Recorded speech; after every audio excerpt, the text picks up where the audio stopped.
tumekuwa na defeat draw, at least tumeanza na win. Mimi na teammates wangu we are so happy. Personally mimi niko so happy.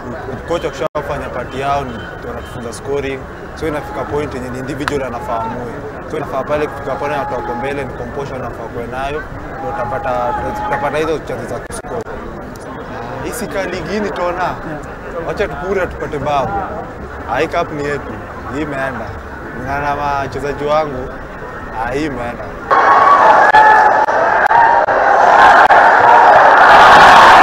We are very thankful and grateful for the win. It's been long since we last won a match.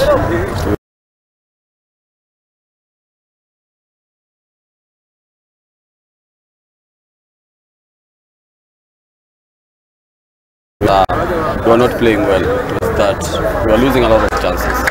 And you know, football is a game of chances. When you lose a game, you don't utilize your chances. If your team scores, then you end up losing the game. That's the difference between us and most of the teams. So today's win is very good for us.